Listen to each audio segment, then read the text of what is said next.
engaye bana poto bana mikili hotel ya solo ezali kaka se moko na Kinshasa, Hotel Pacific Hotel.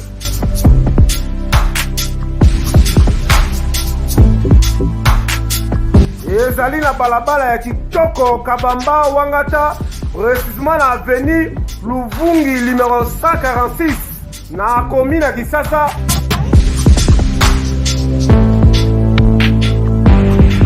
Kolala pe kolamuka ezali kitoko, malili ezali kitoko, ba chambre pe confort, ba appartement ezali propre ndeti kaka kozala mikili.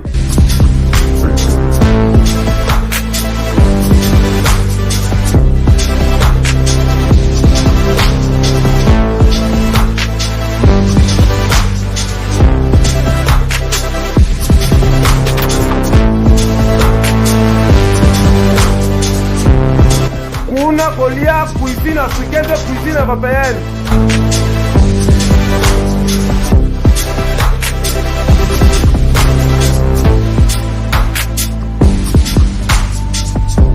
Tunanga nini wifi eza ofele, ordinateur eza ofele, voiture pe ya déplacement ezali.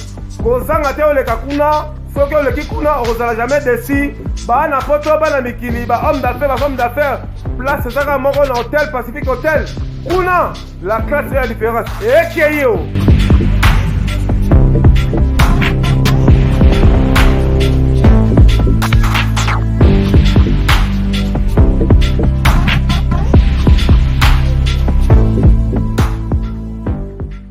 Mbote na bande ko balande zali charge bana Kinshasa tribune du peuple o kundaki mokolo le poto meko kundula soto ba eta mboke ko tambola boni kolala ko la mukizala bitite grâce à Nzambe tukute le meko la. Merci beaucoup na mokonzi ya kolo Félix Antoine Tshisekedi Tshilombo wa bena mama Marthe wa bena mulumba. To pesi merci big parce que Congo to moni musala ekomi ko salama. To ko salama makambo etali bele to ko salama makambo etali journée mondiale contre la corruption. Oh mokonzi ya kolo Félix Antoine Tshisekedi Tshilombo wa bena mama bena mulumba. Azalaki lobi na hôtel de fleuve ba fandi ba sololi pe apesi discours moko ya malamu. Tout le monde quand même que tribune du peuple aux élites, lui à chaque de l'État, émission il y a visibilité à chaque de l'État. Donc on sala musala malamu, mon conseiller kolope, à ça qu'on a posé à la population. Tout le monde qu'on a l'objet d'aller au pessimbo boy, à l'objet sur le père qui toko, père et lengi, bah tout va se pelina. Partout où tout bito tambolaki, pour notre sondage de la population, les canisla bango et zali boni boni. Donc on la même rambo et tali la muka, regroupement la muka, bah comme il a niveau ni, tout le monde bateau à la muka comme qu'il n'a ya kotenga. Le professeur Matungulu, nommé en tant que président BAD. Tu évite sort. Il y a des options à la mouka et boni boni. Parce qu'on a vu, Moussa Gamou soutient Félix Antoine Tshisekedi Tshilombo. Ou Abena Moulumba, ou Abena Mamart. Tu vois, la moka, Moïse Katumbi, a soutenir Tshilombo, Abena Moulumba, Abena Mam. Le chef de l'État, les maîtres suprêmes. Donc on l'appelle comme enseignement à la ville province de Kinshasa. Donc on peut appeler ça que les sous magambo Italie. Guerre entre FCC et FCC. Tout le monde départ, il y a autorité morale, il y a AFDC, OCEA, regroupement au Bengami, FCC. Tout le monde, moi la mboka, baati le kwebo. Alors tout ça le discours moi qui toko et ningisi mokili angele. NS départ, il y a mon mboka. Autorité morale, il y a AFDC, Baate Lukwebu. Tout le monde qui est secrétaire national et à mobilisation, Henri Kamboma. Il est parti à la Simate, à l'égal de la micro la tribune du peuple. La Galicie Bourgouna, bah image, autre routier la Pébino. Ah, la plateau, il y a l'idée de l'opinion. Moi, la mboka, président Boni, Mbote. Mbote. Olali Malam. Mbote, Nalali Malam, par la grâce du Seigneur. Grâce ya Nzambe tola lobe malamu kasi vi situation ezoleka na mboka nde mwa nungu ezozala pona mama mboka ne otamba malamu ba bene ba boucher ami tuzali mwana mboka sombo libele de l'opinion mwana mboka Mbote olali malamu pacho olala malamu ndenge nini na mboka oyo parce que taux de mortalité ezali tellement élevé taux de mortalité bato ba kokufa pamba komona mwana moke aina matanga ndi naza boye mais l'esprit professionnalisme yana matanga la père de moi neveu nanga Aristote Mbumba mwana yaleki nanga mwasi mais tokundeka na boboto parce que to ça koboni bato bakoleba biloko ya formol ndeko pacho biloko bachuki formol euti mosika na kotambola biso moko toboma daipen toboma 60 toyebi production sute ya mona banda nakopesa susu bon retour na mwana mboka Roger Lumbala oyo autaki mikili ya poto po alukela biso mayele ayela biso susu ba caméra sika oyo tomoni na kata plateau na biso po tribu du peuple ezali litoi ya mwana mboka Félix Antoine Tshisekedi Tshilombo oyo alandaka biso na bokebi na staff na mobimba en tout cas mbote mingi tokosolola ngo émission lelo bon zapete parce que tokoloba vérité autant que peut être cerné. Alors mwana mboka papa na biso Charles Mpatali Mote papa olali malamu nalali malamu lelo meko matsa mongongo pour le tout mbaki ndeko ngoni ndeko ngai sombo libele na mama tonge partout oh papa Charles ganga raté pour la ninga habité ko ganga beza don boni ala na don ya ko ganga don ezali pe pa ya ndeko la pa mwana ngai ndeko ngai nani sombo libele Basile en tout cas la bandi ensemble to solo makasi mais makamuzali on ngo lobaki na bana bokoti c'est solo na PCP ba condosse la famille à Balenza ba donc fallait que le mbali ya suka Robert donc ça liwa azali ko apatio surtout et ça ya kana donc voilà alors bandeko bakola na pe biso je vous signale que le chef de l'état Félix Antoine Tshisekedi Tshilombo wabena mulumba wabena mama Marthe déjà azoko se préparer pour azoko directement na niveau ya Angola parce que homologue n'est déjà président Lorenzo azoko c'est là le chef de l'état Félix Antoine Tshisekedi Tshilombo wabena mulumba wabena mama Marthe azako dirige déjà mbango azako kita déjà na niveau ya Angola pour le baki no solo makambo Italie baimboka na bozongi ya mokonzi ya kolo Félix Antoine Tshisekedi Tshilombo wabena mama Marthe wabena mulumba azako mibongisa po bayamba mwana mboka Jean-Pierre Bemba Gombo TV comme elengi ya boni okoba boni pour la journée mondiale lutte contre la corruption selon vous. D'abord merci mingi Pachurefi et la journée africaine de lutte contre la corruption. Tolandaki chef de l'état lobby biso nyonstu na hôtel du Fleuve. Mais pour na biso majorité populaire to pesi merci na mokonzi mboka. Pour na biso ba membre ya tribune du peuple. Tribune oyo ba congolais tout ba koma kozela. Pour ba yoka vérité, ba pesi merci na mokonzi mboka. Pourquoi tu comprends que nous a suivi? Tolobela likambo ya ba magistrat awa. Tolobela likambo ya ba juge awa. Ba juge msu ba benga biso ba tomboka. Ba magistrat msu ba benga biso ba siliki. Mais lelo na message à chef de l'état, il a tapé pour le magistrat et le juge, surtout ba juge. C'est grave. Tolobama ma cour constitutionnelle. Comment vous ba juge par exemple cour vous rendez un arrêt. Pour rendre arrêt, par exemple, nous avons bandé l'arrêt, arrêt, ça y est, madame, vous bandez ce soir. Donc, c'est vous dites, c'est un scandale. Donc, tribune du peuple, c'est la victoire. Tolobaki, ba juge, Tozolka, ba juge intègre, ba magistrat intègre, pas de corruptible. Comment vous voulez magistrat? Bakaï Kourou na parquet, magistrat vous en bon, on a nino. Na bar, na numéro de téléphone. Le col a toujours occasion. Donc dénoncer bino et ton ça n'a pas preuve. Tribune du peuple, surtout majorité populaire, son juge ou bien magistrat, à quel bar moko enveloppe, sur ton réveil, ton cagné photo, ton peux en procurer. Parce que l'unique changement est quota. Bon, tout le monde a ma mais tout ça, vérité. On a vécu des problèmes sérieux ici. Pour ma sénateur, pour ma gouverneur des provinces. Vous savez que ma province Mingilelo, basana ba gouverneur, on va l'inga quitter.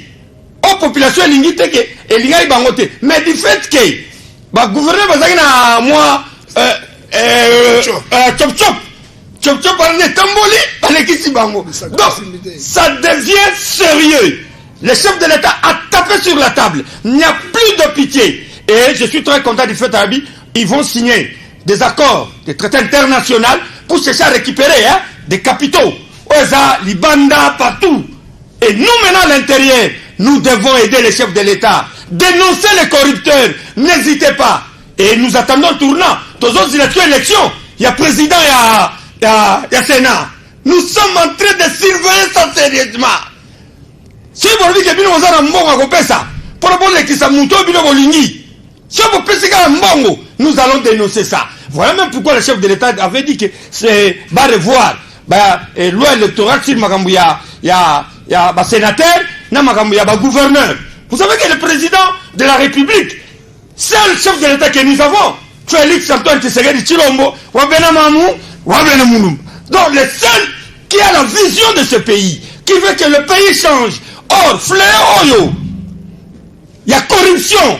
Si tu combattre Yango, tu réussir Yango ensemble, Bana Congo, vous allez voir un changement. Vous allez voir un changement. On va revenir avec vous, cher ami. Tu répètes à mon papa et à mon amour. Est-ce que vous êtes d'accord de ça, Sombolibé? Naturellement, merci d'abord. Je m'en vais aussi remercier l'approche cognitive, l'approche. Il y a Ndekonanga, président Boni, il n'est pas Magnoli. Tant qu'on est sur la tribune du peuple, on ne peut pas la justice élève une nation. Nation est bâtie la justice. Ça dit la justice, quand le barango, et ça dit justice, c'est l'instance nyoso. Moto nyoso, parce yoko sala, yoko iba misolote, zala juste. C'est ça la justice. Mais il y a des gens qui sont censés, qui sont commis pour rendre la justice, pour rendre le verdict, pour rendre la sentence. Mais quelle sentence? Il y a qui toko. Quelle justice? Il y a qui toko. Moto, Aïbi Mbongo, Yosu, Osusu Mbongo, Kanyaka, Yosu Bapé Mbongo. Allez, on libère Moutouana. Tomoni Mbongo et Kotambo la Malamute. Par conséquent, le président de la République, Nakolanda ka tribune du peuple, Oyo. Et monsieur Moko Totika, on a Mokili, Yango, Kaka tribune du peuple. Président, non. Je veux saisir l'opportunité pour cette journée africaine de la corruption. Nasolo la Naba Imboka. Nathalie Sabango, il nous faut une bonne justice. Il nous faut Kolanda, fuite ba capitaux nyoso, otobenga ba paradis fiscaux. Yoga moto azali justice, azali justice, a yibi mbonga l'État, on a tient na banque congolaise, ya ko chango na banque misika, otobenga fuite capitaux. Moyen impose la malhonnêteté. Ya moni ba soda, ba mal payé, ba policiers sous-payés. Tous les fonctionnaires sont sous-payés parce qu'il y a des fuites de capitaux. Pour dire justice, revenons-en. Vous, les magistrats et juges, vous avez la compétence. Bon, et ce sera la bilonini. Bon, rendre la justice à Kitoko. Bon, la moto à l'embongo. Ah, donc ça m'a mis solo dans l'État parce qu'il faut canaliser les recettes de l'État. Tant que yo, vous êtes censé, il y a que bête à cette parce qu'il y a de l'indépendance de la justice. Ce qu'on m'a dit, pression de Kelio. Et que ministre Mokaso Bengayo, Alobinayo, Abengabio, magistrat, Katalikamone na Lingi, soit démissionné na yo, biso population. Majorité populaire, autres alliés population, parce que nous ne sommes pas la majorité numérique. Parce que 422, il y a pas tout. Ce sont 40 milliards de sabords. Nous avons filmé le bail à Tintin. Pour dire que tous alliés nombreux. Nous sommes protégeurs. Je suis sûr que nous avons une indépendance. Nous avons solo, nous avons nyoso.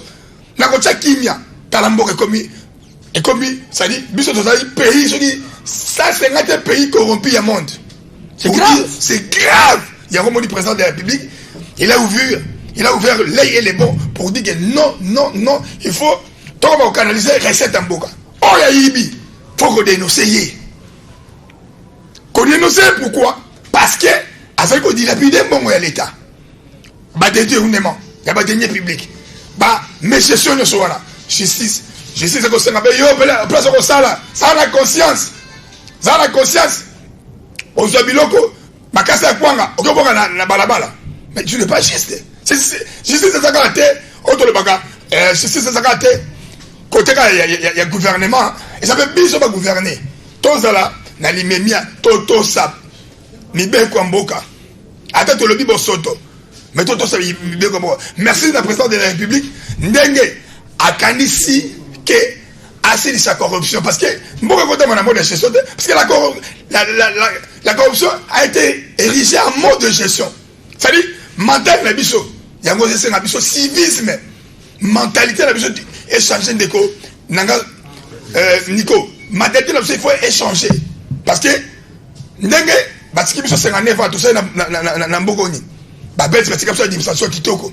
Tala biso de bomi yango parce que on n'était pas juste. To compte ici corruption le la mode de gestion et comme nango normal mutu comme ministre lelo famille na SCP mutu yo ba futa yo juge pas ko futa $1,500 mais on sait qu'on tape une vie de luxe on sait là-bas vous le roulez Rolls mais faut demander là yo mais aujourd'hui bon on a $1,500 soit to bombe qui dans 10 ans dans 10 mois.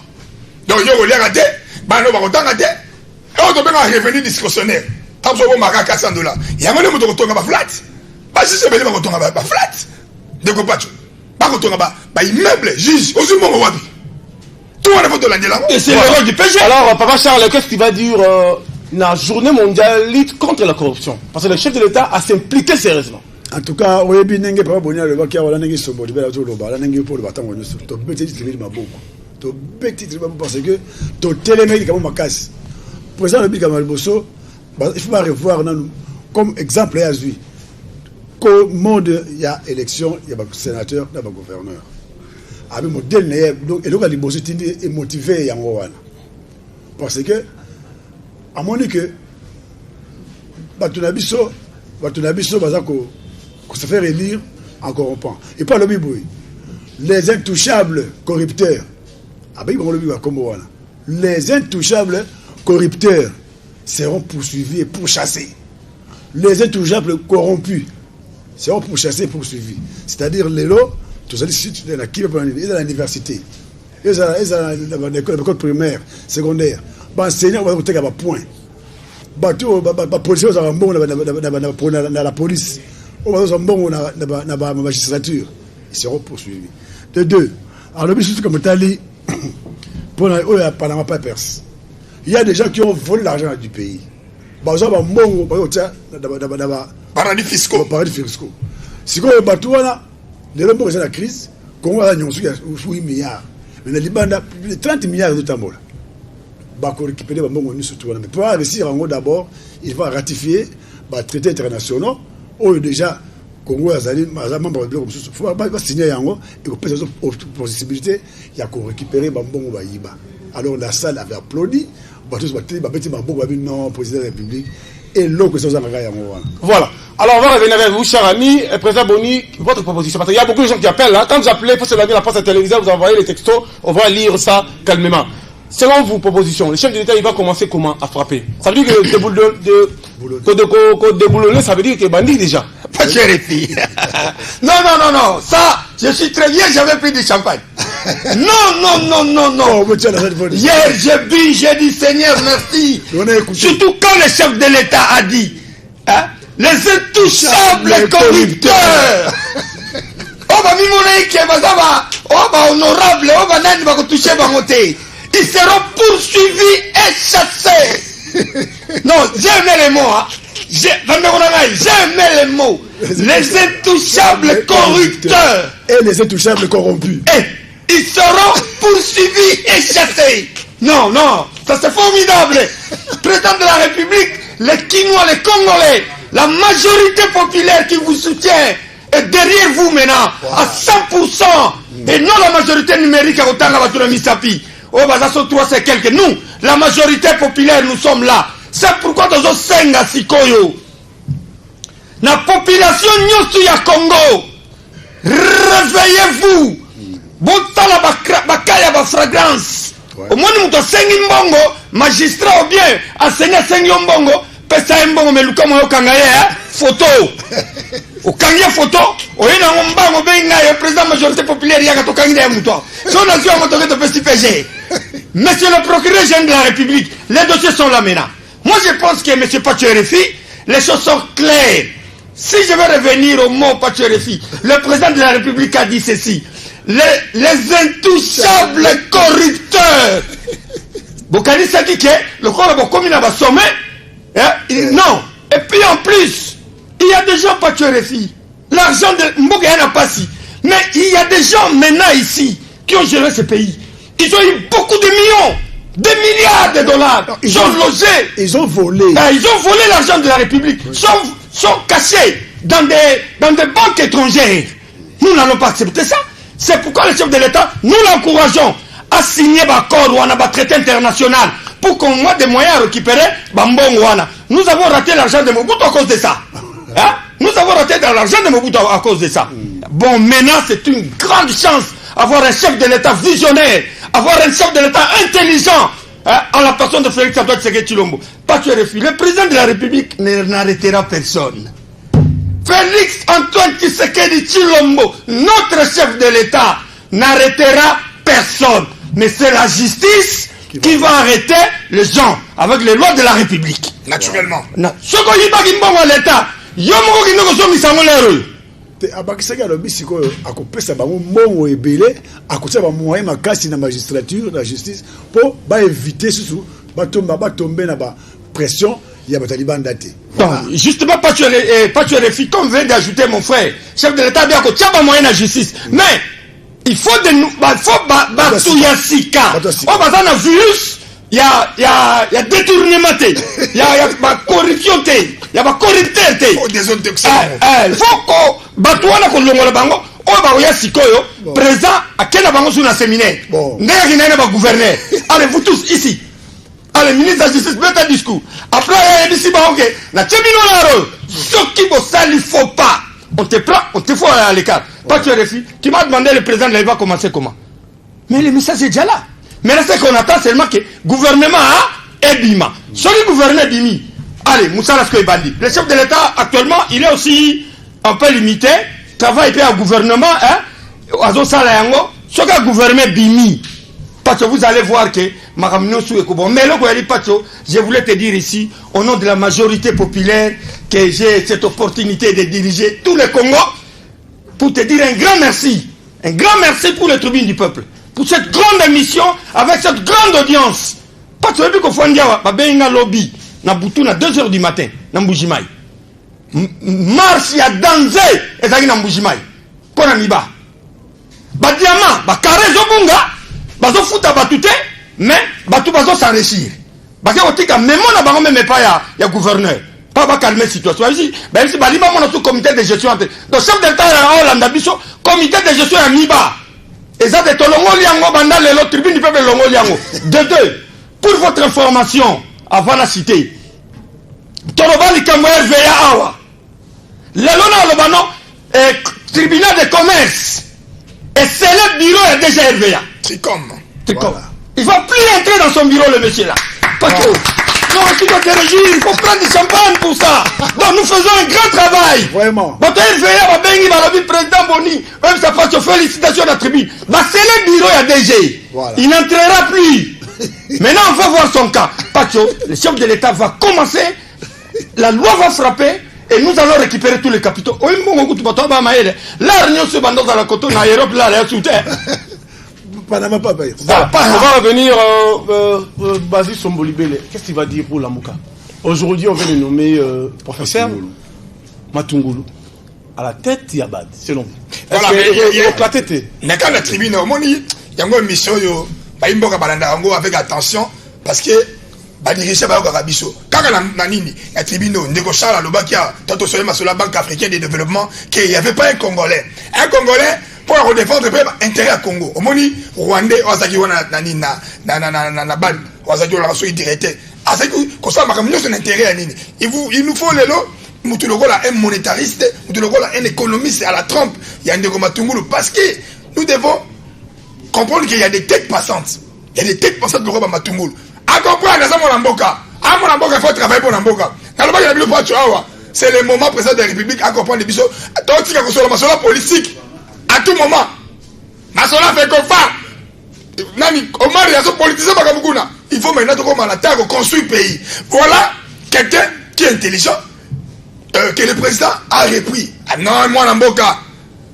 Vérité des îles, Luka, si wapi, il y a qu'à travailler. Au moins, il y a comment il s'est tombé.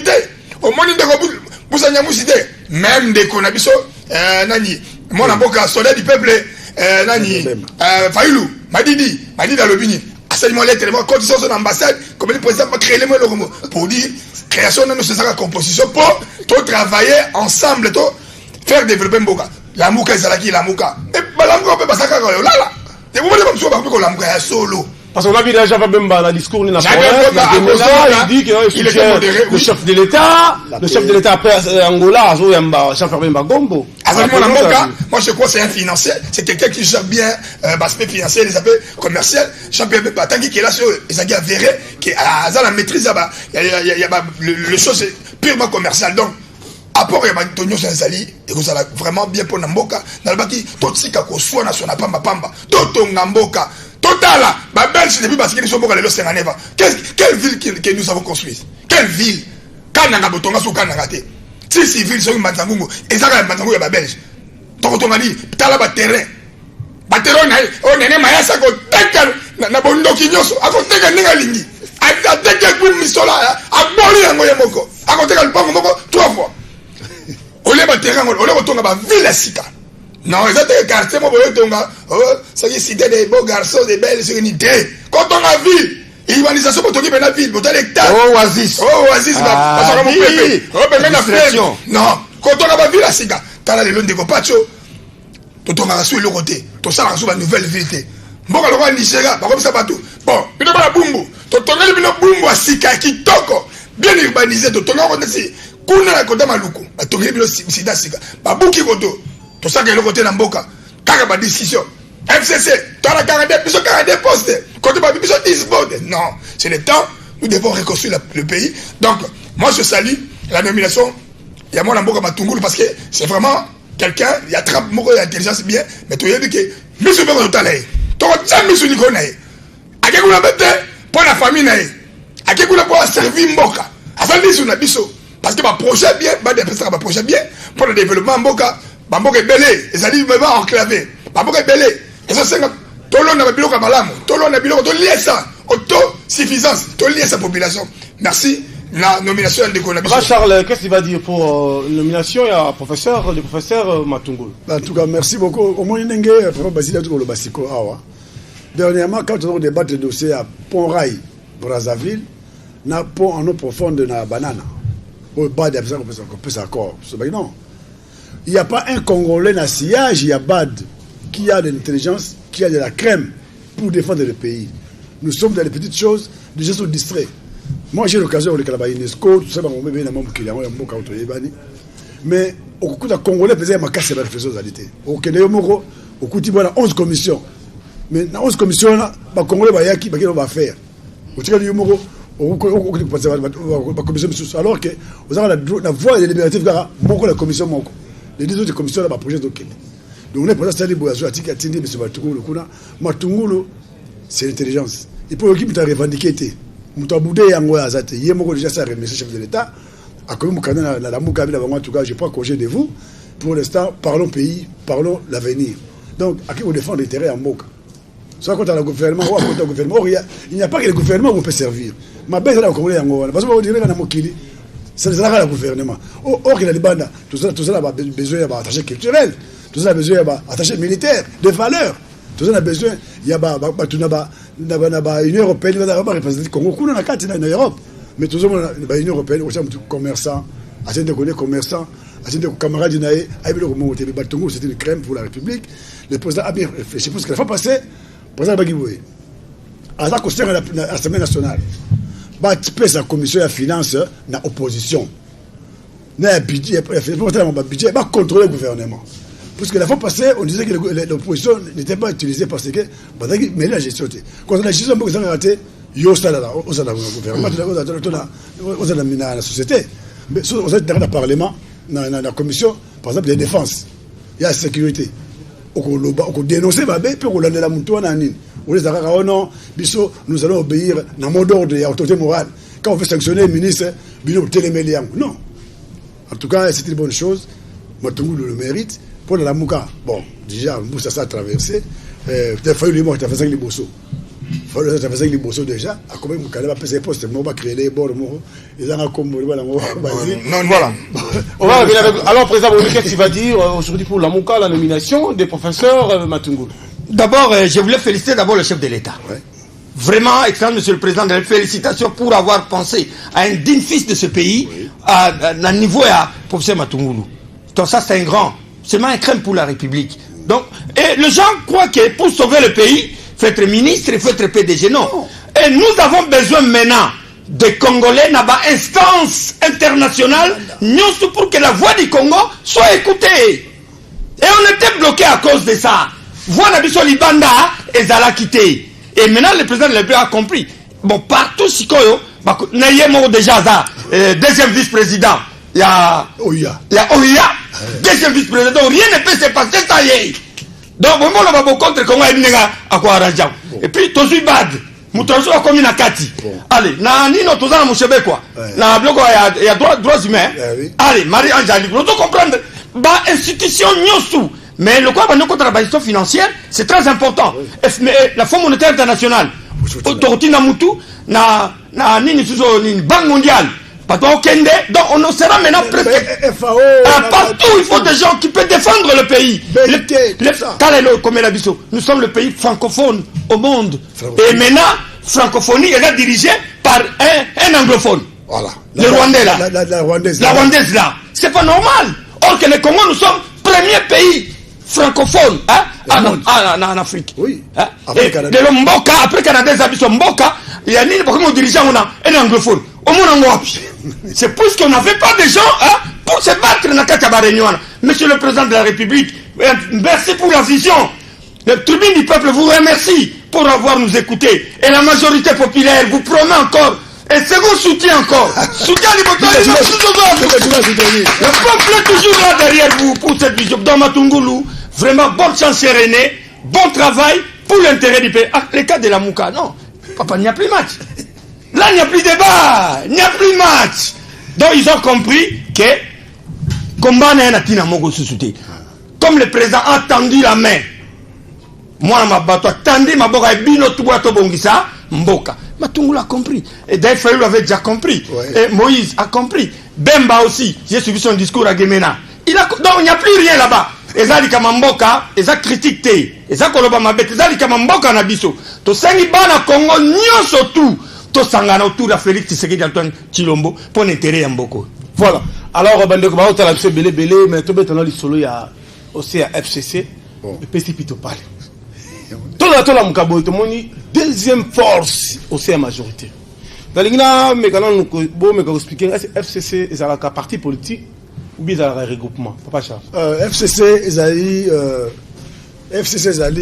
regroupement électoral. Donc, c'est ça que nous avons pour l'élection.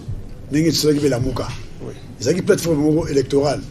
Nous avons PECO, FCC, nous avons marqué. C'est que le cas de Silaki, c'est une élection Sili, et Koufi déjà. Quand on a le Parlement, dans l'Assemblée nationale, FCCT, parce que c'est dans le processus juridique. Oui, c'est ici. Au moment où confusion d'avoir des années. Dans le Parlement, il faut dans le bureau définitif. Il y a l'Assemblée nationale. Il y a un organe, assemblée générale, plénière. Après plénière, il y a un bureau. Après bureau, il y a un regroupement politique, il y a une commission, il y a un président, il y a un comité de sages, il y a un regroupement politique sur le politique.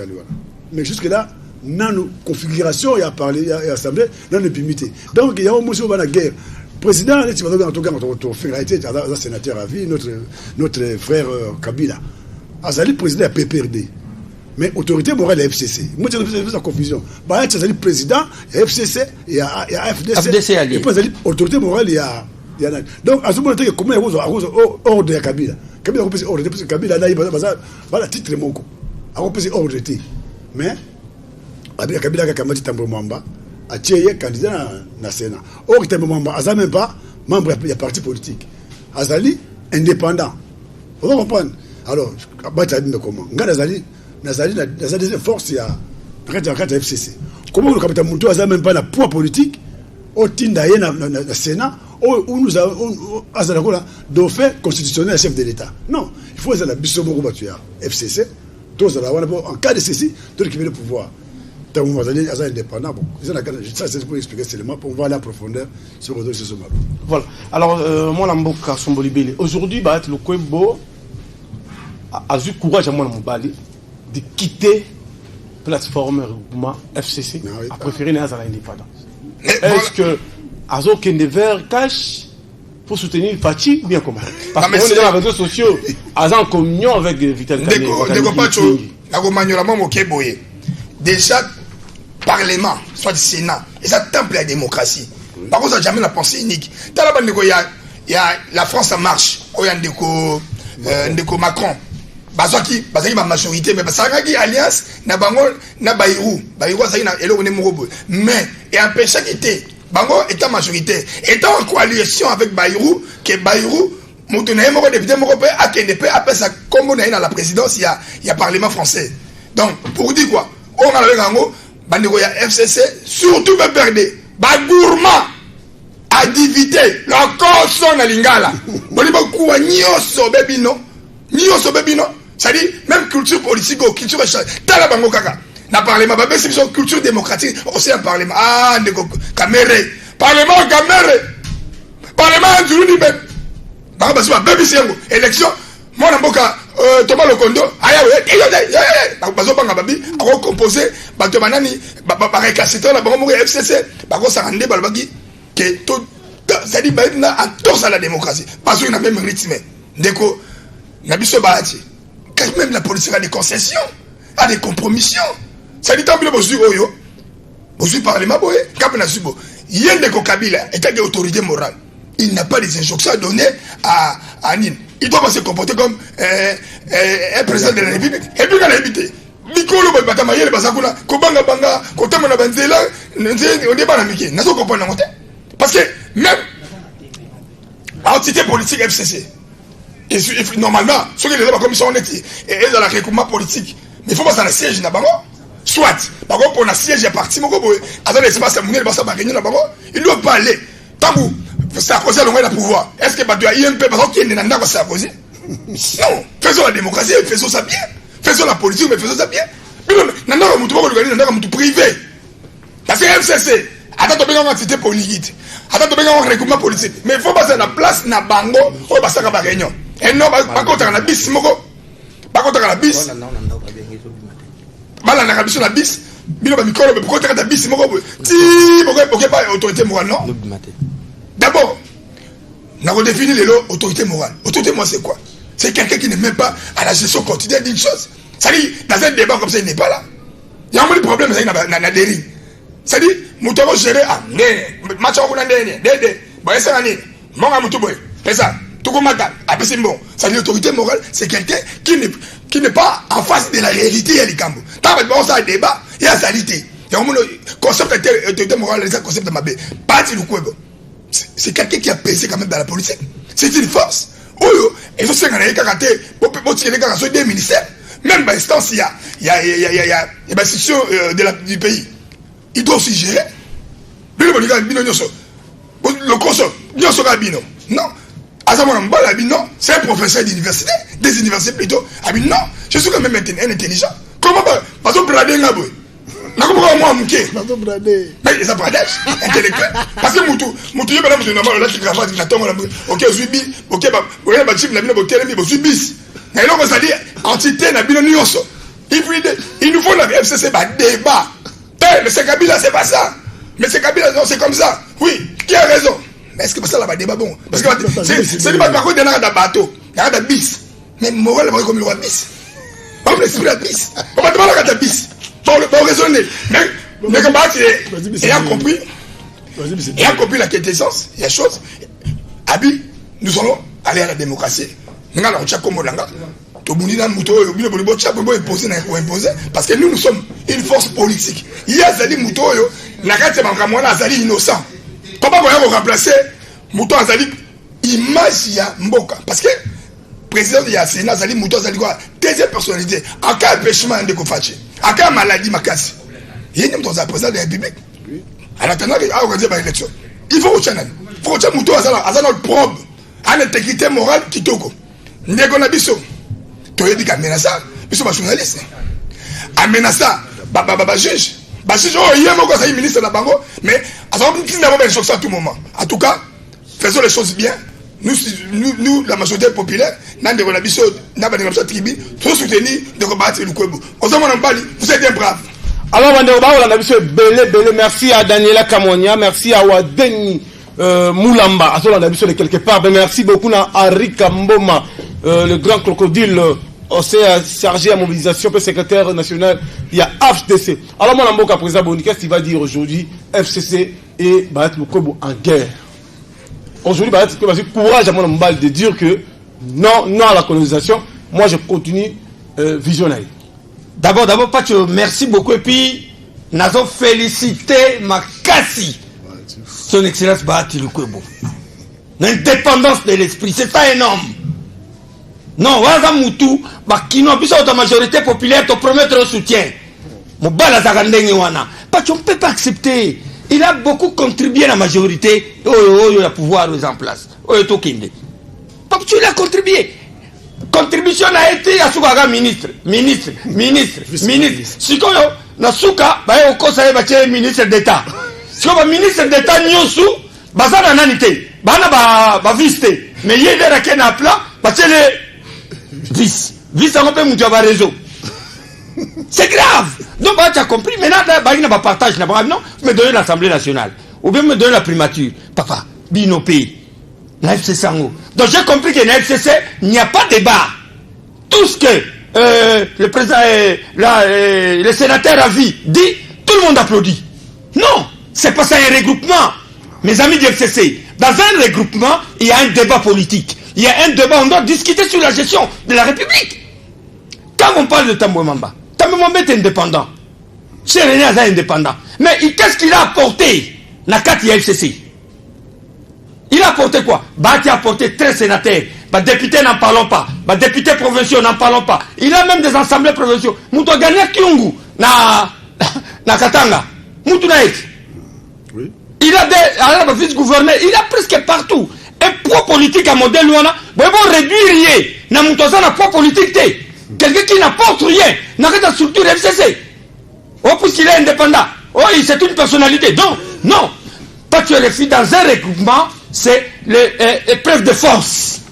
Oh, il y a une force, il y a une force, tout le monde a la force. Alors, moi, je pense que les gens du FCC, vous devez vous ressaisir. Vous ressaisir, cela veut dire quoi? Nous ne sommes pas à l'époque où tout était géré par vous-même. Maintenant, les choses ont changé. Pour ça, on peut même débat d'idées. Donc, on a les gars qui président lobby, Némia Télémial, à la unanimité, non, ça ne se passe pas comme ça. Ça ne se passe pas comme ça. Cela veut dire que, M. Bahati Lukwebo, vous avez le soutien de la majorité populaire.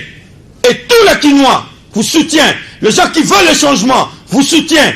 Et d'où les tribunes, moi personnellement, président de la majorité, je vous soutiens. Je donne une opinion. Je pense que, tu as dit qu'il va aller jusqu'au bout. Et maintiens votre candidature. Ne cédez pas aux pressions. Balobi, Alobi à Longwe FCC. Non. Balobi, l'FCC dit, ils ont constaté l'auto-exclusion. Bahati a dit, nous prenons acte. Suspension durée déterminée. Nous prenons acte. Ils ont pris acte. C'est terminé. Ça veut dire que maintenant, en tant que. Et puis, Babosani Makasi, Bahati, c'est un syndicaliste. Il faut faire gaffe avec des syndicalistes sur des animaux politiques. Ce sont des grands. Et ça, le cas Babolico. Révolutionnaire. Grand révolutionnaire, on s'en a pour ça la blague. Même la présidente pour la compléter, Lula a été élu président parce qu'il était un grand syndicaliste. Alors, Lula. Oh, les gens ne blaguent pas. Monsieur Bahati, moi je vous soutiens avec la majorité populaire. Allez jusqu'au bout. Si les gens du FCC blaguent, ils vont subir les cas de Cheikh Kitundu avec Ken Wadondo. Et Bahati va gagner. Et si Bahati gagne, c'est l'intérêt du peuple qui va primer. Puisque Tambwe Mamba, c'est l'intérêt du FCC. L'FCC n'est pas l'intérêt du peuple. L'FCC sort dans la logique du peuple pour un intérêt personnel. Ça nous disons non. On va revenir avec vous. Ça nous disons non. Nous disons non pour ça. On va revenir avec vous, cher ami. Torozon à la régie. Rapidement, tu as image. Il y a Ari Kamboma, membre aussi à AFDC. Tu as le capote de solo en gros et comme boni à niveau il AFDC pas tout le monde tu suis AFDC basolo la majorité côté qu'on appelle autorité morale à lobby qui est à tracer nzela n'est donc okende boy bato comme okende pembeni ya cash. Regardons tous les images de Ari Kamboma, secrétaire général chargé à mobilisation. Il y a AFDC, tribune du peuple qui t'a dit pour Eukai.